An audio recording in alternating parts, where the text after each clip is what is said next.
Court में काफी समय तक हम लोग प्रतीक्षा की। इसके बाद न्यायाधीश महोदय ने ज्ञानवापी प्रकरण के एएसआई के सर्वे का विषय पटल पे रखा गया और उसके रखने के बाद हम लोगों ने निवेदन किया, यानी एएसआई के अधिवक्ता के माध्यम से निवेदन किया गया कि 3 सप्ताह का हमें और भी समय दिया जाए। हैदराबाद लैब में जो यहाँ 100 लगभग मटेरियल निकले हुए हैं वो गया है और उसका वैज्ञानिक और केमिकल परीक्षण हो रहा है।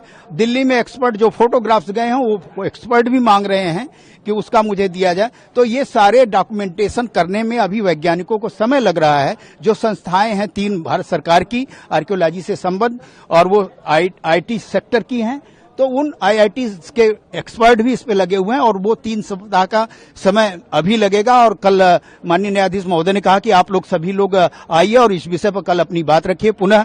और इसमें तो वो चाह रहे थे कि जो एएसआई के वैज्ञानिक हैं, प्रभारी हैं, वो आए। तो हम लोगों ने कहा कि वो तो दिल्ली में उनका स्थान है, उनको आना है, मतलब यहाँ कोर्ट से नोटिस जानी चाहिए, ऐसी दशा में उनको ही अवकाश मिलेगा।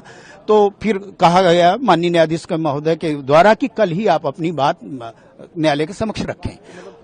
जी, और एक विषय और भी था, शैलेंद्र व्यास का जो तहखाने पे दावा का था, वो माननीय न्यायाधीश महोदय ने कहा कि उसको भी कल हम इंटरटेन करेंगे। सुनिए, व्यास जी के, सोमनाथ व्यास जी के नाती जिन्होंने तहखाने में पूरा तरह से एक उनका उसमें आधार था, उसमें वो रह रहे थे, उसमें पूजा पाठ इत्यादि करते थे, जिसको 1993 में नवंबर में प्रशासन ने ताला मार के बैरिकेड करके बंद कर दिया था। तो उसको पुनः कस्टोडियन जिलाधिकारी वाराणसी को बनाते हुए उसको पुनः पूजा पाठ आरंभ करने के लिए इस मामले में वसीयत के माध्यम से उनके नाती आए हुए हैं, जो यह चाह रहे थे कि यह जो तहखाना हमारे नाना श्री का था वह पुनः हमारे कब्जे में आ जाए, यानी जिलाधिकारी के हिंदुओं के पक्ष में आए।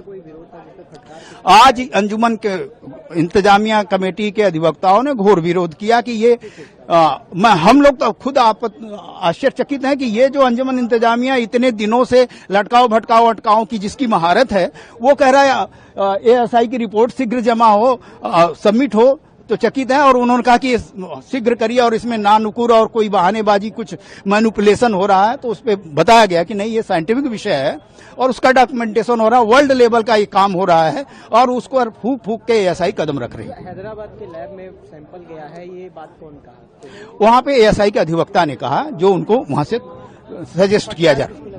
फटकार एएसआई के अधिवक्ता को लगाया गया कि आप विलंब क्यों कर रहे हैं और ये टाल मटोल कर रहे हैं। ये चौथा अवसर है कि आप प्रार्थना पत्र देखिए।